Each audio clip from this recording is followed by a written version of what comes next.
Hey there, everybody. I'm CCP Dolan here with CCP Fozzie for our third match of the day. We have Expendables in blue versus Tinkerhell and Alts in red. The Expendables have banned the Vargur and the Guardian, and Tinkerhell and Alts have banned out the Oneros and the Slipnir. And now we have two ships that we haven't seen as much of, but that we've been talking about a lot. We have the Vindicator team coming from Tinkerhell and Alts. That's two Vindicators and Scimitar. This is a Shield Vindy team, lots of damage. And then Hawks, Sabres, Merlin.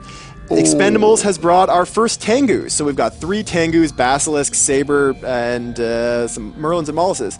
And they have warped in at terrible positions for the Vindicator team. Yes, the whole Expendables team is in at max range. The Vindies are not quite at zero. They're about 10 kilometers away from the 0 point. And they've warped from opposing beacons, so they're the maximum distance they could possibly be apart from each other. That is definitely not good for Tinkerhell. I'm definitely going to be looking at these setups. I have to give the prediction continued to Expendables.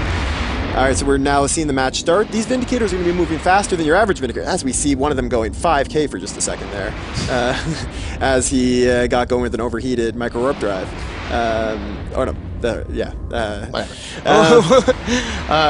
We see here the Tengus making a really smart choice, going for Sabres, Merlins, and Hawks first because they can kite those Vindicators out. Even though they're Shield Vindicators, they're pretty fast. They aren't. Are these 100 MN Tengus? I don't know the. No, they're not. Those are micro warp drive Tengus. Yeah, these are micro warp drive Tengus. So getting tackled is even more dangerous for them if they get scrammed. They're in big trouble. Yeah. But they have to drop these Hawks and Merlins before they can get on top of anything that is too squishy. And taking down that Saber was really effective in that regard. However, the Scimitar for Tinkerhell and Alts is managed to keep up the rest of them so far. Hawks are going to be a much harder target for missiles than a Saber. Saber is much larger in signature radius. Exactly. Very true. Loading up, possibly fitting in precisions, trying to do as much damage to those small sig radius Hawks. We see a Hawk there already in low armor. Yeah, and there it goes down. So we are seeing there's a lot of alpha strike that comes from these missiles. If they can get all their volleys to land about the same time, it does become very, very difficult for the Scimitar to wrap them up. And so Damien in the Scimitar for Tinkerhell and Alts is going to have a very difficult time. He does have the advantage that the Scimitar's reps, like all shield reps, land at the beginning of the cycle, so he can react faster than armor teams like we saw last match can. But still, it's very, very difficult, especially considering that there's damps coming from the Expendables, although they haven't been damped in the Scimitar, which is interesting.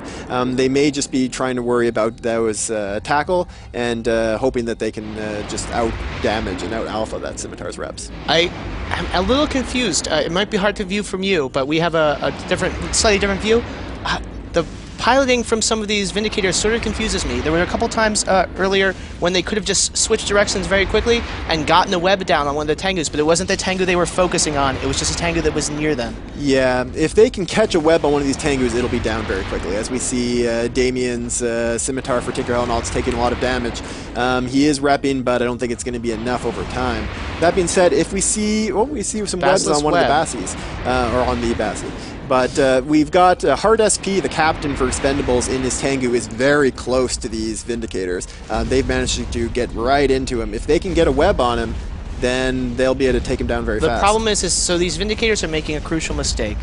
They're approaching the Tengus, hoping that they'll catch them. They're not cutting them off. They need to be going where the Tengu will be. Force piloting changes. That's what they have to do. Like, they can't just be like approach and then chase a ship that's slightly faster than they are, because they'll never ever catch it. Yeah, what we're seeing is Hard SP was able to actually burn between the two Vindicators. They were trying to force him out towards the edge of the arena, and he actually turned around, went in between them, and they couldn't get in close enough in time to actually get webs on him. Yeah.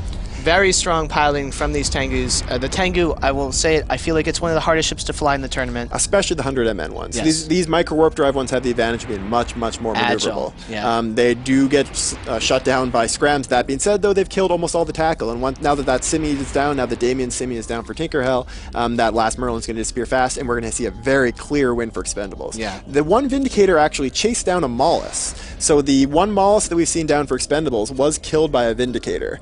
He went chasing after, got a web, and took it down. Probably not the best use of a Vindicator's time, though. I think it may have just been one of the cases where, a Maulus has screwed up and gotten too close to me. Let me just lock and web this and kill it real quick. But even that small amount of time is time you're not chasing a Tengu. Yeah, they needed to be able to catch these Tengus. They needed to be able to force them towards the edge of the arena. The Tengus did a great job. As you see, they're nowhere near the edge of the arena. They're actually maneuvering in the middle of the arena very effectively. They're not letting themselves get caught against the edge, which is the best way that these Tengus would get caught. By the way, here you can see the brand new name tags for the teams and the pilots of these ships.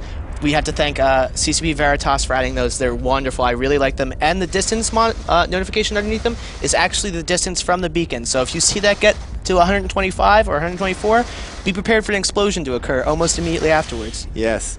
Now these Vindicators do have ASBs, so they are tanking a little bit, but it's not nearly enough. They just don't have the shield resist to be able to tank all the damage coming in from the Tengus.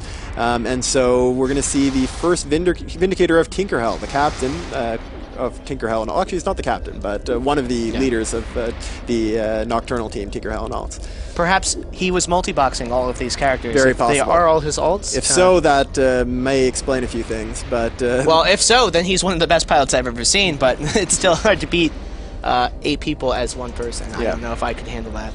Maybe you could. You would just plug your fingers into the keyboard and just control control right with my mind. Yeah. So we see actually these Tengu's getting right close to Tinkerhell just as they destroy him, tempting fate a little bit, but he wasn't able to get a web on him before he died.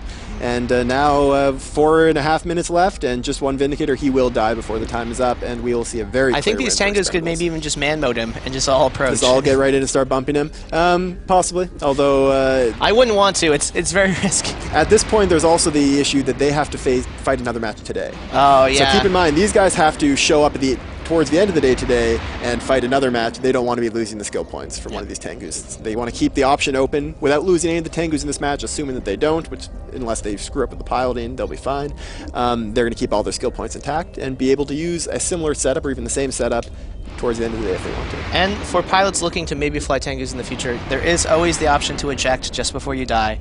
At the moment, not after Retribution though. You're a mean person. Yeah, we're taking that away. Really? I hadn't heard about that. That's something new. Anyways. Now you know, T3 pilots who like to eject. The last Vindicator there dropping quite quickly. He's repping very admirably, but Korgleaf and his Vindicator is going to be going down right about the time that his ASB goes on reload. No surprise.